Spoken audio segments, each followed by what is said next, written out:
Hey again, everybody. Welcome back to MLS Matchday Live. Russ Thaler, RJ Allen from New York City FC, Andrew Wiebe, host of Extra Time Radio. We are through the first leg of the conference championships, and what a night on the field before the game, on the field during the game. What stands out to you from what we just witnessed? Russ, we waited 16 days, and nobody knew what we were going to get. We didn't know if the first legs were going to be dour. We didn't know if teams would sit back.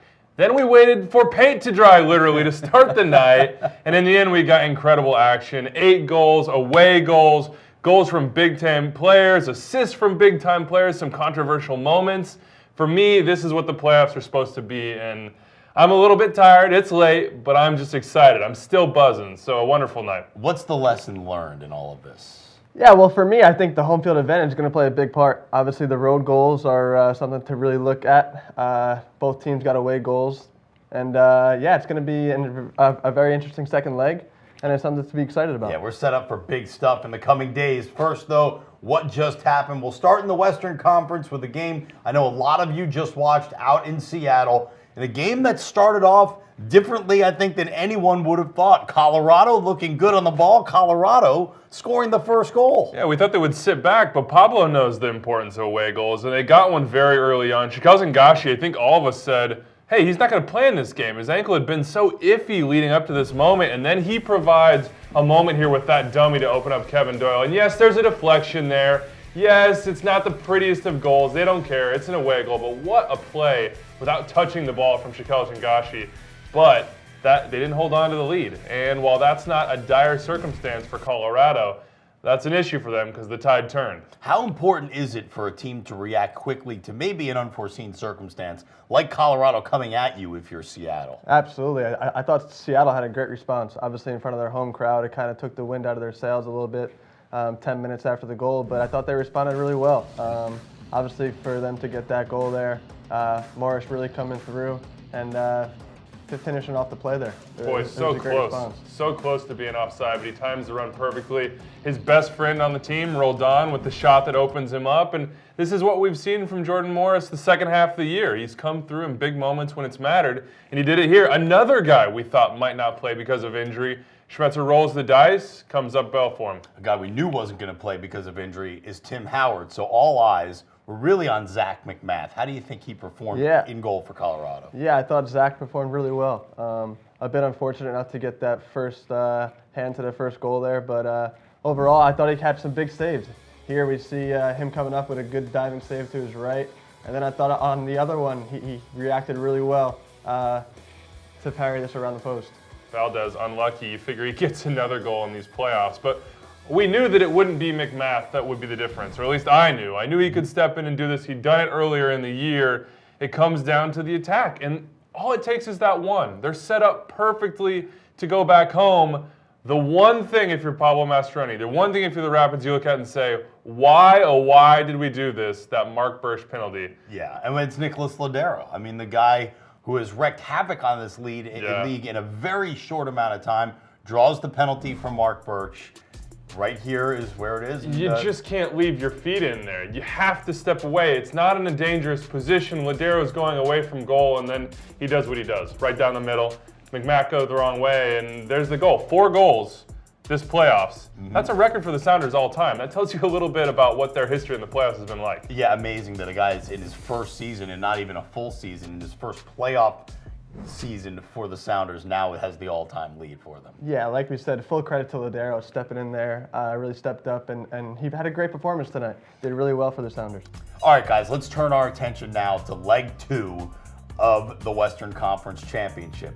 That game is coming up on Sunday, and that game is in Colorado. It's at 4 p.m. Eastern.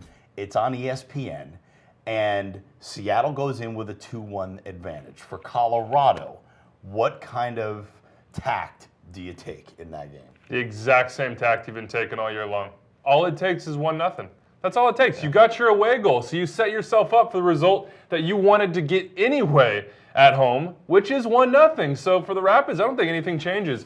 You set it back in the back line, you get those 2 midfielders in, you maybe hit on the break and get one, maybe a set piece, Gashi's back. The big question mark here, Sam Cronin got a yellow card. He'll be out. I think he was the MVP of this team this season. They'll probably have a Zira and Jones, but still, that's a huge blow for them, RJ. Yeah, definitely a huge blow, Andrew. I think it's definitely disappointing not to see him in the lineup next match. Silly yellow card for my part, but yeah, I thought that Seattle and Colorado both performed well. But I think for Colorado, it's going to be more of the same at home. Sticking to your principles and yeah.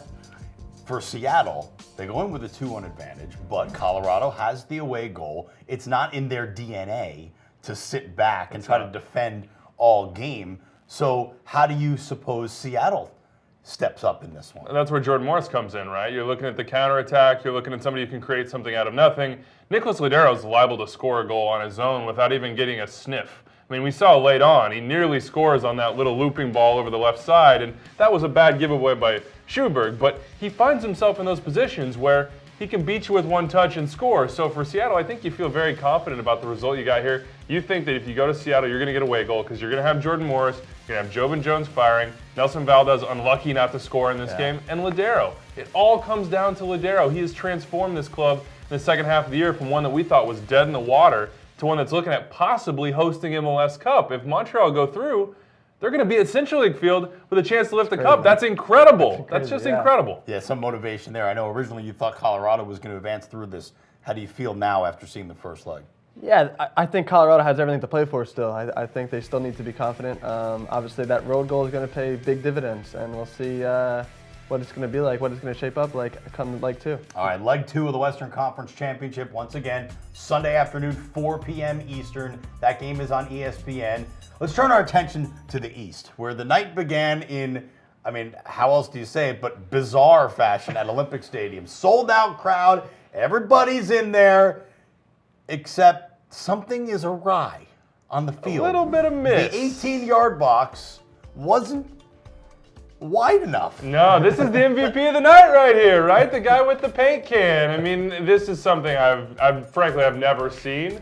But in the end, it worked out. The crowd stayed enthusiastic. They were cheering the painters on here. And while this is something that you don't want to see, certainly if you're MLS, if you're the folks running this, it worked out in the end. The games were delayed. The atmosphere was still incredible. And honestly, this won't be the story because the game was so good that this is going to be an afterthought. Although could it have affected certainly Toronto because it's Montreal that jumps out all over Toronto FC at the start of this game. Absolutely. I think as a player, you know, you're kind of used to your normal regimen, stepping out for warm-ups, coming back in 3 minutes, 4 minutes, and then you're back out on the pitch. But yeah, we look here, Adoro first 5 minutes coming through. And then they get the second goal as well. So they definitely came firing on all cylinders in the first 10 minutes, 15 minutes of this match, and they took advantage of it. Yeah, really took advantage of those holes behind the wing backs there. And what a ball from Bernier to open him up. Yeah. They hit him with speed. And this is kind of like Colorado. We thought they might sit back, even at home, because that's their style. The Impact didn't do that. They came out, hit him in the mouth, 3-0. You were thinking, this is 2015 all over again. Toronto's fans, their heads are going down, the players' heads going down, but they came back. They found a way. Yeah, it was Oduro 10 minutes in, and then just 2 minutes later is when Mancosu scored the second goal for Montreal. Third goal came just after halftime. It was Oyongo scoring for Montreal, and a lot of people thought, and it was easy to believe, that this thing is over. Not just this game, but the Western Conference Championship you thought might have been decided at that point. Look, I sent out an interview request to the Impact at 3-0, and it said, hey, this feels really safe, guys. I think we can schedule something for tomorrow. But if you're Toronto FC, you were very disappointed in your defending. This is just not good enough. Drew Moore either has to close this down or stop the run. Somebody stop the run. And Russ Oyongo just gets a little space. It's not a great shot. Clint Irwin gets fooled a little bit, goes to his near post, can't get back around to it. And at this point, you thought it's probably over, but you knew one goal. You knew one goal could change the course of the match. And once Toronto got that goal, all of a sudden it felt like, oh boy, this is on. Josie gets that header in, grabs the ball, goes back to half field, and they were rolling. Yeah, I mean, what turned it around for Toronto? Yeah, well, for me, I think it was a goal out of nothing. I think if you're Montreal, you're a bit disappointed here. Obviously, we see here Giovinco with a great cross to Josie to finish it. But that was a goal out of nothing, and Toronto took full advantage of it, and they rallied behind each other, and they got that second one. And in a week with much upheaval in U.S. soccer, Yeah. it's the U.S. national DPs for Toronto who end up getting Toronto not just back into this game, but into the Eastern Conference Championship, because it's Michael Bradley cleaning up for the second goal just a few minutes later. Yeah, it was a beautiful finish from him as well. Very composed, right in the corner. And you said it, it's two guys that have been through a lot in the last week and a half or so, and they found a way to do it. Now, Montreal are going to be unhappy. They're going to say that's a foul on Josie, on Cabrera, but I think throughout the playoffs, that hasn't been called. He's got to be stronger there, the impact defender. Is that a foul, RJ? RJ, is that a foul? It's definitely debatable. I'm a defender, so I'll sit here and I'll say it's a foul. But, Playoff rules, RJ, playoff rules. I know. Well, we got to give credit to Ricketts. I think Ricketts does really well here to lay the ball off to Bradley, and it's really smart of him. And the insertion of Ricketts and Will Johnson Yes. are two guys that really turned this game around, at least mentality-wise, from Will Johnson. Ricketts all year long has been a guy that when they brought him in after getting him in the summer, he's changed games, he's found goals, he's found assists, he's found ways to just be a problem. But you're right, Will Johnson, they needed a ball winner. Yeah. They needed someone in there to take the ball off that impact midfield, to keep it out of danger. He did it. He wasn't the guy that made the final pass. He wasn't the guy that made the final finish, but his presence, his ball winning really changed this game. And these teams are going to have more than a full week now to prepare for the second leg of the Eastern Conference Championship. It's coming up Wednesday night after Grey Cup at BMO Field in Toronto is on Sunday. The following Wednesday is when we get the second leg of the Eastern Conference Championship. That's a 7 p.m. game on FS1. All right, it's a 3-2 count going into this game. Toronto is down, but they have 2 away goals. Yep. Who's sitting in the driver's seat?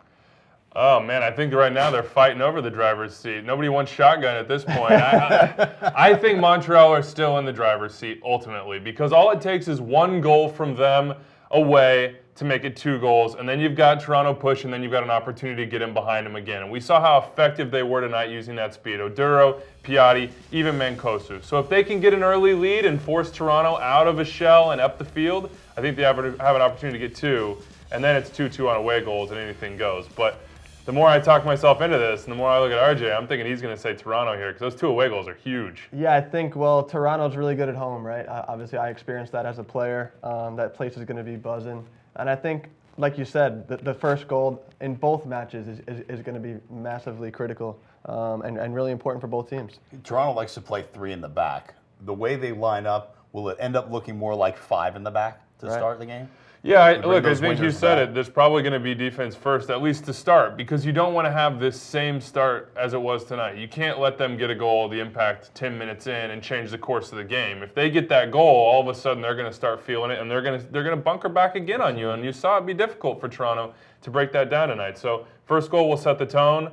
But I think I'm starting to come around on TFC. I feel like they're going to get the first one. Well, as much as Giovinco is the focus for a lot of people, Josie Altidore and Michael Bradley have been deadly all time against Toronto. They've each scored in an MLS game 5 times overall. The first leg was the 5th time they've done that. 3 of those times were against Montreal. That's incredible. And Giovinco, we didn't really see the best from him tonight, right? There He had an assist. There were some free. Josie's Yeah, goal. he did. There were some free kick opportunities. I think that was actually maybe a deflection off Ambrose Oyongo's foot too. But still, we haven't seen the best of him, and we know, RJ knows, that he can just drop 3-4 goals whenever he wants to. At home, those conditions, extra seats, extra fans. Right. I think he's going to be ready for this one. Yeah, historically, the advantage goes to that team that started out at home and won.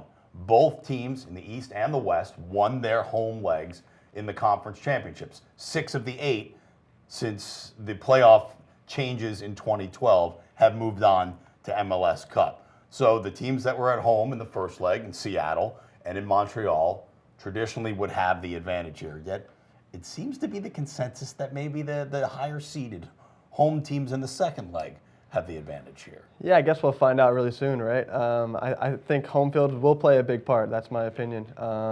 Obviously, those road goals are really important, and yeah, it's definitely going to be an exciting second leg in both the East Coast and the West Coast games, and it's a lot to look forward to. Second leg of the Eastern Conference Championship coming up on Wednesday night, 7 p.m. That game is going to be on FS1. Big news in Montreal after the game. All right, Impact win 3-2 in the first leg over Toronto FC.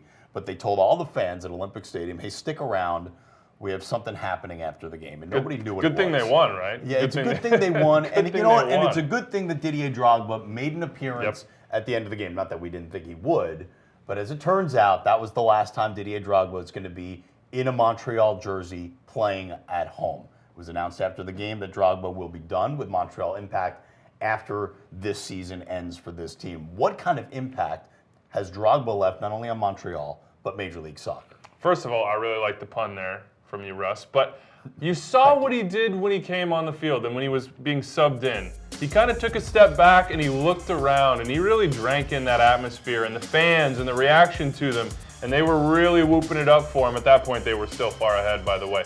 But I think his legacy will be of taking this club to another level. No, on the field this year, he wasn't who we wanted him to be based on who we saw in 2015. Numbers were still pretty They were good. They were good, but he transformed this club in 2015. When he arrived to that throng at the airport, really drove the media coverage and scored a goal every game. When you do that, you're certainly going to get attention. Right. And then they took the team to the playoffs and got a huge win against Toronto FC. I mean, those are formative moments for a club, and he's a formative presence within. Just in the locker room, you heard the players talking about, oh, he's changed this. He's gotten the conditions better for us. He's brought us all together. He'll be a player that this club will never forget. And no matter what happens, even with the drama this year, I think ultimately his legacy will be positive. You know, you have a lot of experience playing with world-renowned players, playing for New York City FC. You guys weren't short on big names. Yeah, definitely. What does that bring to a locker room and a club when you have a guy like a Drogba or a Pirlo or a Villa or a Lampard in your squad? They bring that veteran experience. I think that they bring that calmness. They're real leaders, especially in my locker room. David, Frank, Andrea, real leaders. Obviously, Andrea does his thing on the field. He's calm on the ball, and David's a real leader. So those are guys that we as a club, we rely on, and yeah, they're real leaders. And like you said, Drogba, I mean, he's a very likable guy in the locker room.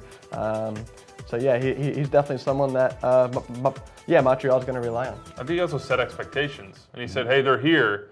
Let's take them here. And I think the club will follow that going forward. That's something that, it's not foreign to Joey Saputo and Bielo and the rest of the squad. They want to be up there.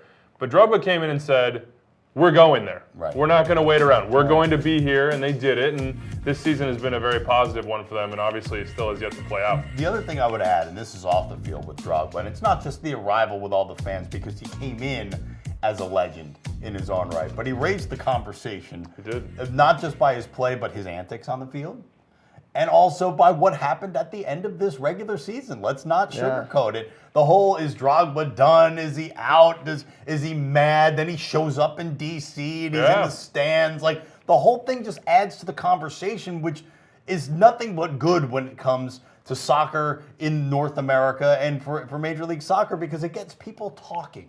More of that, please. Yeah, those are legitimate issues to talk about, and those are issues that we see around the world with world-class players in other sports, in politics. I mean, this is what drives people, humanity. And Didier Drogba, make no mistake, showed his humanity at the second half of this season. His ego, his desire to be, in some ways, the main event. But it's beautiful. And this is what we love about the game and about people. It's not because it's a game. It's not because they're kicking a ball around. It's because we're seeing people at the top of their craft with a lot to lose really be invested. And Didier Drogba, you can blame him for some things, but you can't blame him for not being invested. Absolutely not. And you get a pass if you're Drogba too on some of this stuff. You can't pull off the stuff that Drogba did, right? Like you haven't stopped the war. RJ might have some skeletons in the closet here. I don't know. Maybe, yeah, possibly. Warring factions in Central Jersey. Stopping to watch RJ. And one more time, these are the second leg dates and times. On Sunday, it's the Western Conference, 4 p.m. Eastern, Dick's Sporting Goods Park, Commerce City, Colorado, just outside of Denver. It is the Colorado Rapids down 2-1 to the Seattle Sounders, and that game is on ESPN. Second leg of the Eastern Conference Championship. That game is Wednesday night, BMO Field in Toronto. Toronto FC down 3-2 to Montreal Impact, 7 p.m. That game is on FS1. Final thoughts from the first night. You gonna be able to get any sleep after this? I mean, that was RJ. That was some pretty good soccer, right? Yeah, it was definitely both legs. I thought had everything.